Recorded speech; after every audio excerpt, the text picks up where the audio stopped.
You're listening to the Thoughts for Living podcast, coming to you from the birthplace of the Civil Rights Movement, Montgomery, Alabama. We hope all is well with you and yours. We hope that you all are virus-free and that your day has been a good day. We're going to talk about what we usually talk about here, using ecological consciousness theory to help us understand what we are seeing, what we are hearing, what we are experiencing in the U.S. today. Today, I think we're probably kind of focused more around this big argument that's going on, this demeaning and white lashing of critical race theory. And why has it become such a boogeyman? How did it get turned into such a negative thing? And what does that have to do with voter suppression? Or what does that have to do with voting, right? So we're going to talk about that. And of course, we're going to use ecological consciousness theory as a lens to help us understand what's going on. But we thank you for joining us, taking out of your time to add your thoughts to this program. And for more, we've been blessed. You can go and read or listen to more information at thoughtsforliving.com. That's thoughtsforliving.com. And so we're just so glad to have these platforms that we can now offer to all of you who would enjoy this content. Hey, who is this? Z-I-R Cruz? Jason Cruz? Thanks for joining us on the show. You may know and have heard of the whole negative thing around critical race theory, how boards of education now are voting to not have critical race theory taught in their schools. They want to ban critical race theory. I'm right here in Alabama, and they've so-called banned it. But the first thing is that critical race theory is not taught in elementary school or high school, anywhere in the United States. Critical race theory is not a discipline. It's not science. It's not language, math. It's not even PE. It's not a discipline. It's not taught. When I ran into critical race theory, I was in graduate school. And it's a theoretical framework. It was designed by lawyers, right? Lawyers wanted to explain or to investigate why the law helped to promote racism. How does the law help to promote racism? And then what they wanted to also understand was, how then can we use the law to dismantle racism? Now, to me, that's not a bad thing. But what happened is that critical race theory was used by some political operatives who then turned it into a very, very, very toxic idea. And many people have accepted that idea, and now they're down protesting at their local Board of Education, demanding that it not be taught, even though it's not taught in any school at the elementary or high school level. So really, what's the real problem? What's the real problem?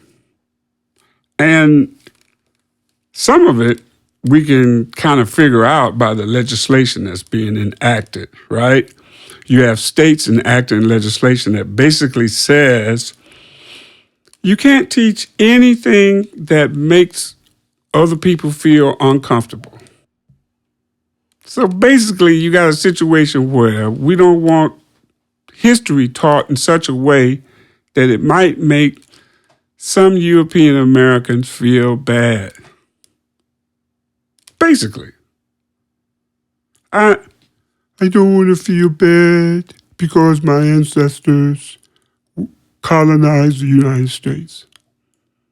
You know, if my father went and committed a crime, say my father shot somebody and had to serve time, even though I would have preferred it not happen. But millions of people have to accept that. Millions of people in the United States have relatives who committed crimes and they've been incarcerated. But I can't say I shouldn't have to feel negatively about it. It's something that happened. I just have to accept it. It's I wish he hadn't have done it. I wish there were different circumstances. But he did it, and guess what? He's my dad. I still love him, right? But I have to accept the fact that he did something that was wrong, even though it makes me uncomfortable, right? So let's deal with the history of the United States. It was people living here before the Nina, the Pinta, and the Santa Maria.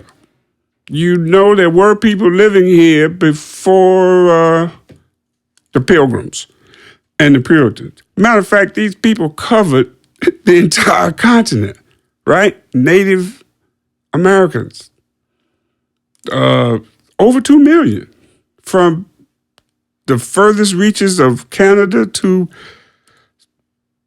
Central America, right? People lived here. And then Europeans came here, and some spreaded diseases that the people here didn't have immunity to, and a lot of people got wiped out just by the mere presence. Now, I know some will say, well, they had the authority to come. Yes, there were papal bulls issued by the Pope that said that if you would go and make these people Christians, then you have the right to enslave them. That's not something I would agree to, but I mean, it's on the record, right? It's a part of the historical facts. But it was people already living here, right? And according to the story, right, people came and then had a dinner and fed some folk. And then, right, according to the story, they wouldn't have made it through the winter without the Native Americans. And then what did they get for their kindness? They killed all the men, women, and children. And today, people who lived all across this continent now are relegated to little small patches of earth we call a reservation. Now, like it or not, that's the history. And that's before slavery. That's before going to Africa and kidnapping people and then bringing them here against their will and then having them work for free for 245 years. And then another 90 years of peonage, right? That's the history, okay? Somebody did that, okay? Now, let's take a broad approach. They're all our ancestors, okay? Right? Right? If you want to deal with just humanity, they're all our ancestors, okay? But if you want to play the race game, they're Europeans who came here. And somebody happens to be descendants, okay? And basically, that's what some European Americans don't want taught in school. They don't want a balanced teaching of history in school. They want to stay on The founding fathers came to this country, and through hard work, they themselves built this nation into the greatest nation on the earth. American exceptionalism and meritocracy, and we're spreading democracy to the world. That's a part of the story. Yeah, I'll give you that. But there's another part of the story that's absolutely as important. And that part of the story, evidently now we have a problem with, and we're trying to excuse that by using critical race theory as a guise, right? As a scapegoat to allowing a balanced instruction in our schools. That's basically the deal. That's basically the deal. But I mean, you might ask, well, how did it become such a toxic thing?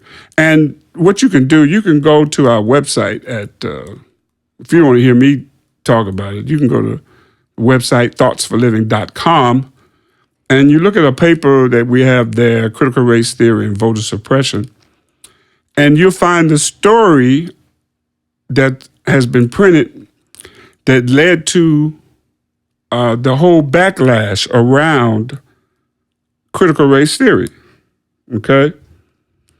And if you bear with me just 1 second, I'm looking here through my notes to find the actual section. But basically what happened, it was a guy in Seattle, Washington. He was attending a so-called diversity program. And this guy sent this information that was given to him from the diversity program to another guy, right? And what he did was he used that information and other research to start saying that diversity training were teaching European Americans to hate themselves. Now, I've been to 1 or 2 diversity trainings because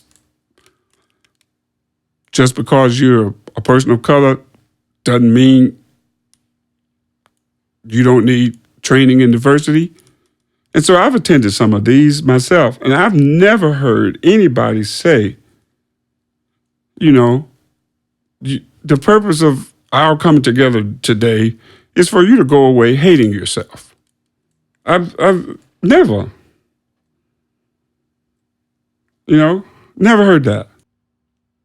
We have a conversation today about critical race theory and how it's really a proxy, it's a stand-in right now. It's been made a stand-in for people who really just don't want a balanced interpretation of U.S. history to be taught to our children.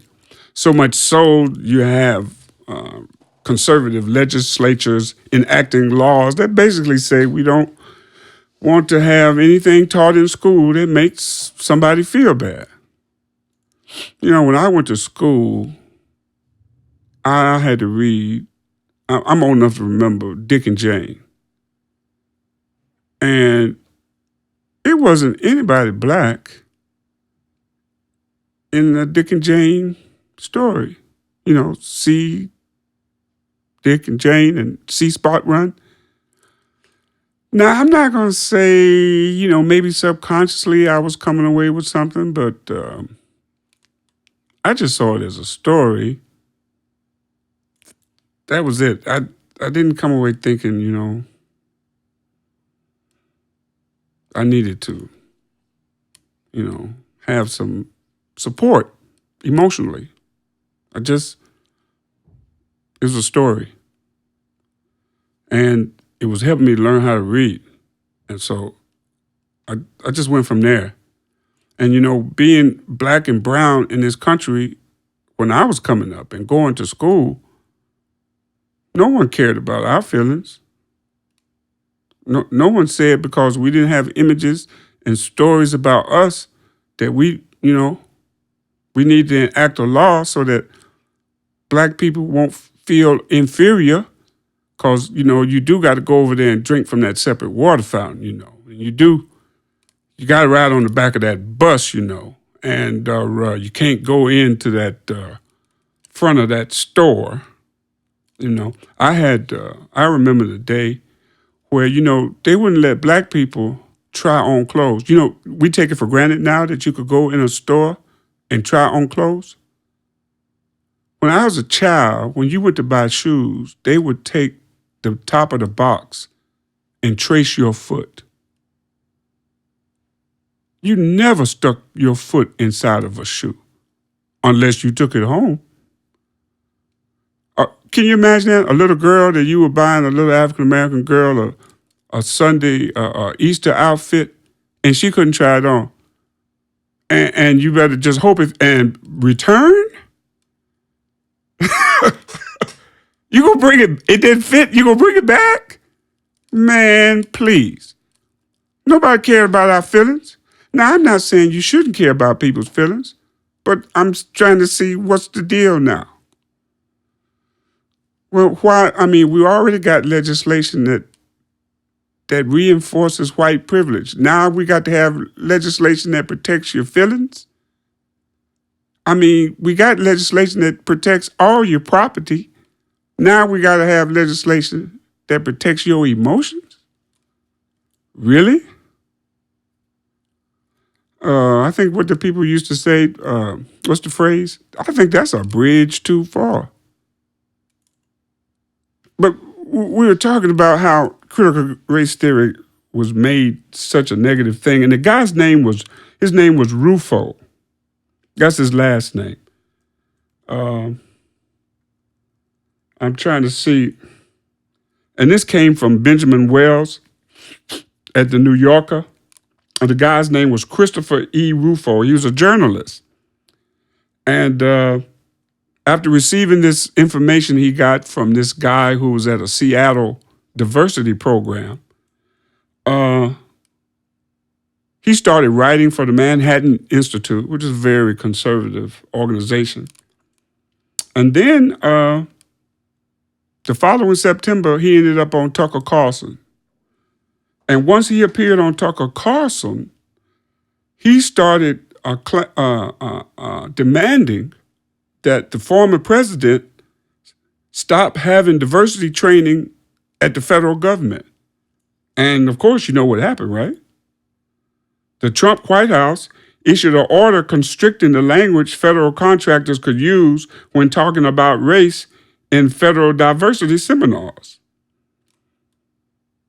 And once that happened, Fox Network then had low ratings. They began running segments on critical race theory. I mean, thousands of them. And to the degree that Rufo says, this is the goal. This was the goal he had. The goal is to have the public read something crazy in the newspaper and immediately think critical race theory. He goes on to say, we have decodified the term and will recodify it to annex the entire range of cultural constructions that are unpopular with Americans. In other words, he wanted critical race theory to be a stand-in for everything negative in the U.S. Wow. Did you know that? I didn't know it. So you have a concerted effort here by a political Republican operative, right, to take critical race theory, which was a legal theoretical framework, right, and to then be able to demonize it by using the outlet of Fox News to pander to white supremacists. And then we end up with the demonization of critical race theory. But I would suggest that's not the end.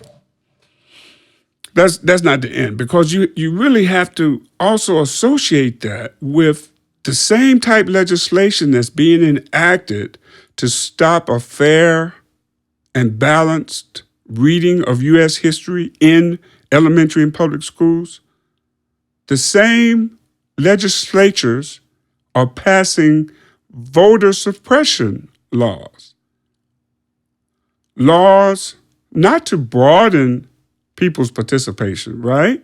Because supposedly voting is the bedrock of American democracy. And so you would think that the objective would be to broaden opportunity to vote. But what do we actually see in practice in many Republican-controlled legislatures? We see, under the guise of so-called voter security, we see them reinforcing the lie that Trump told that the 2020 election was stolen. And so, but I even remember before, right? They were talking about voter suppression, but people were saying, the Democrats were saying at that time, well, you're trying to fix a problem that doesn't exist because you had no evidence that you had mass voter fraud going on in the United States. There's no evidence whatsoever. That was going on. I remember that going on before Obama had been elected president. They were talking about that, right? And so now we get Trump saying the big lie, and it's being repeated while simultaneously you are taking critical race theory, which was developed by predominantly African Americans, but other people of color. You paint it black to make it a wedge tool. To do what? To do what has been done in this country since its formation, which is to separate middle class and poor white people from black and brown people, recognizing their common oppression by the elites who control the system. And they've known for centuries that if they use race as an issue, it would compel middle class and poor whites to vote against their own interests.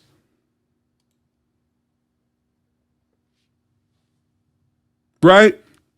Now, I don't know what made any person think that a billionaire, so-called billionaire, or the rich in this country were going to do anything to support middle class and poor people.